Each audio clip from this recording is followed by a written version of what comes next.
আসসালামু আলাইকুম, hi guys. আজকে আপনাদেরকে আমাদের ক্লাস শেষে এটা আমাদের ক্লাস, এখান থেকে আমরা কিছুক্ষণের ভিতরে পোলট্রি ফার্মে যাব, যেখানে আজকে রানীক্ষেত্রের ভ্যাকসিন প্রয়োগ করা হবে। এটা আপনাদেরকে সম্পূর্ণ দেখানো হবে। আমরা এখন স্যারের ভিতরে ক্লাসে আছেন এবং আমরা সবাই আছি ভিতরে।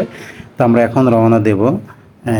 এটা আমাদের ক্লাস প্রায় শেষ এবং প্র্যাকটিক্যাল হিসেবে আপনাদেরকে থেকে জেড পর্যন্ত ভ্যাকসিনের পরীক্ষা দেখানো হবে। তোমরা জানো বাজারে যে সোনালী মুরগি পাওয়া যায়, জি স্যার। এটা তোমার সাধারণত 60 দিন 65 দিন 70 দিন পালন করা হয়। এটা 800 থেকে 1 কেজির মতো ওজন হয়। তবে এটা যেহেতু একটু হার্ডি, কঠিন, শক্ত মাংস, বাজারে চাহিদা বেশি। আমরা জানি যে ব্রয়লার যদি 150 টাকা হয়, সোনালী এখনো তোমার 260 টাকা 70 টাকা কেজি।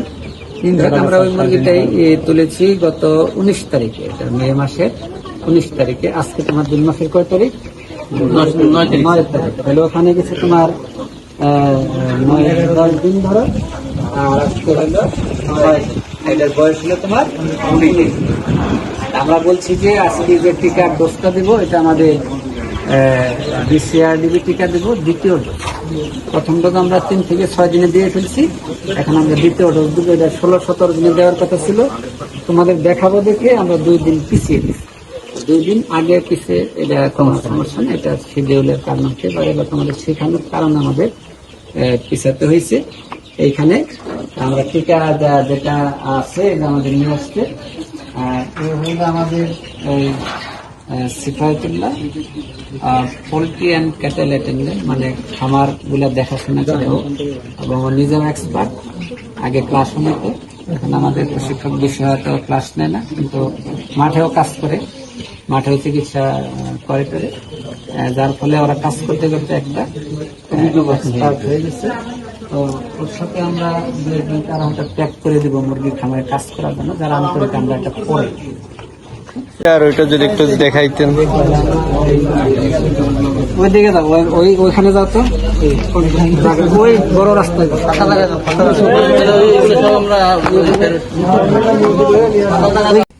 এখানে আমরা বলছি যে ওইখানে ওই পানিটা ওখানে ঢুকে দাও, 3 সিসি পানি দেখাতো, ওই বোতলে ঢুকে দাও। কত রাখবো? 3 সিসি রাখো।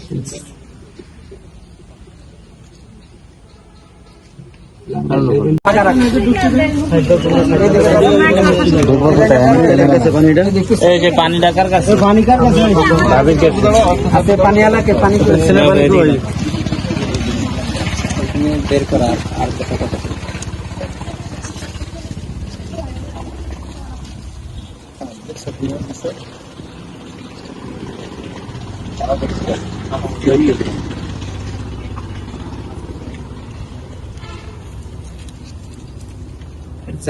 লাগবে তোমার পুরোটাই লাগবে। 1 সিসি আরো ফেলে দাও, তো লাগবে না স্যার। 1 সিসি এনে ফেলে দাও।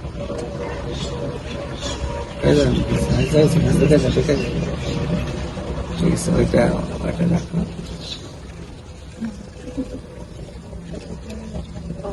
ঠিক আছে, হ্যাঁ, লাইন হয়ে দাঁড়ো, লাইন হয়ে দাঁড়ো, আরো সুন্দর করে, আরো এদিকে ফাঁকা রাখতে হবে। দাঁড়াও, তাহলে দেখতে ভালো, আরো ফাঁকা হবে, আরো জায়গা আছে।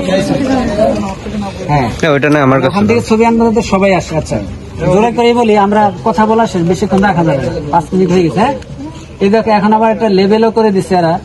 এখানে লেখা আছে BCRDB ভ্যাকসিন, নিয়ম কানুন লেখা আছে। এই দেখো, আমরা বলছিলাম সবুজ, এটা হলো আমার সবুজ, তার মানে এটা BCRDB। হ্যাঁ, প্রথম কয়েকটা ছবি তোলো। একটা হলো যে তোমার স্থির ছবি তোলো, আবার পোল্ট্রি শেড, এদিক থেকে একটা আনবা যাতে পোল্ট্রি শেড লেখাটাও আসে, বুঝতে পারছো? আচ্ছা, হ্যাঁ, তাহলে দেখো এখানে অনেক ছোট, কিন্তু ঠিক আছে, আমরা 5 সিসি বা 6 সিসির সঙ্গে যে গোলাবো, এখানে 6 সিসি পানি কিন্তু ধরবে না। এজন্য আমরা ওখানে 2টা টিকা গোলাবো। আমাদের 200 মুরগি আছে, 2টা লাগবে, আমাদের 2টা ভাইল আছে, একটা তো আমাদের গোলাই দেখাই দিচ্ছি এখানে কিভাবে আমরা গোলাবো। তাহলে এটা করো, এটা খুলো, ওটা তো সিরিজটা ঢুকিয়ে দেবেন, এটা খুলো। আর আঙ্গুলের হাতের চাপ দিয়েও টিকা ধরা যাবে না, হাতের যে গরম আছে এই গরমটা লাগানো যাবে। কারণ আমার তাপমাত্রা তো অনেক 97। এদিকে নখ ঢুকে দিয়ে টান দিতে হবে। কার নৌক আছে অথবা কলমেরি দিয়ে, কলমেরিও দেওয়া যাবে না। আচ্ছা, দেও কারণ তোমার কলমের আগায় যে জীবাণু নাই, গ্যারান্টি আছে। এই জন্য এখানে সুচ ব্যবহার করলে এটাও তোমার জীবাণু মুক্ত থাকতে হবে। সুইয়ের আগা আছে না, সুই হ্যাঁ, সব সেন্সিটিভ। একটা জীবাণু ঢুকলে তোমার কিছুক্ষণের মধ্যে কুটি কুটি হয়ে যাবে। তাহলে তুমি এটা খাড়া করে ঢুকে দেবে। ওটা তুলতে হবে না, ওটা তুলতে হবে না। আর তোলা হয়েছে। একটু তুমি ভিডিও করো। আমরা দেখাচ্ছি হাতে কলমে কিভাবে BCRDB টিকা গোলাতে হয়, সেই জিনিসটা আমরা স্যারের মাথা তো আসতেছে না, স্যারের ফেস না তো স্যারের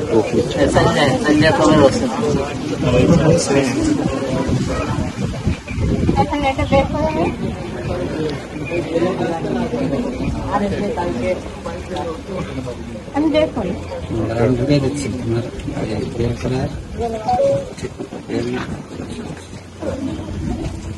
কয় মিনিট ভিডিওতে কত এমবি করে যায় জানো?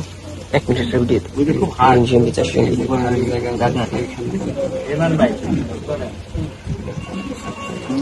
বরাবর পারফেক্ট।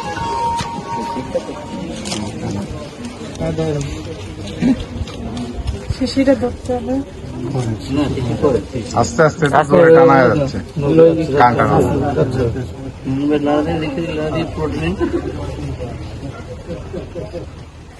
ফিসারে টানি হাওয়া ঢুকে গেলে এবার হাওয়া বের করতে গেলে সময় লাগছে।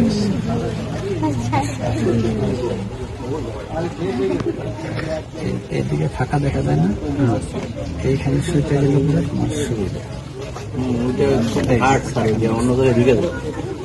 এইখানে এই যে আমরা এই হলো লাস্ট পয়েন্ট, এখানে যখন শুয়ের মাথা থাকবে তখন তোমার পুরাটা ভিতরে থাকবে।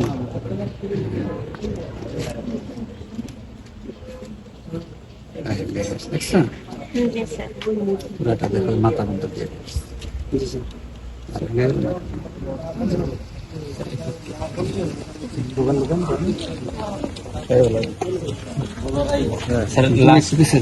লাস্ট টাইম বলতে স্যার একেবারে ঢুকাও, তারপরে পুশ করো। হ্যাঁ, ঠিক আছে, আবার ইয়ে করো এখান থেকে নিয়ে আবার ভিতরে পুশ করে ডাইলেশন ভালো করে হয়ে যাবে।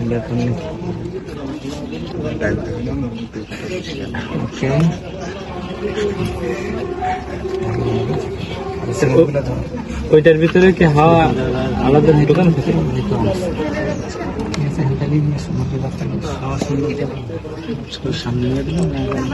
একটা বস্তা নিয়েছেন স্যার, একটা দেখাই দিন, তারপর তো দুইটা বস্তা নিয়েছেন, তারপর তো তুমি একবার দিচ্ছ। হ্যাঁ, দূরে থেকে ছবি না, দূরে থেকে হয়ে গেছে, নিয়ে যাও।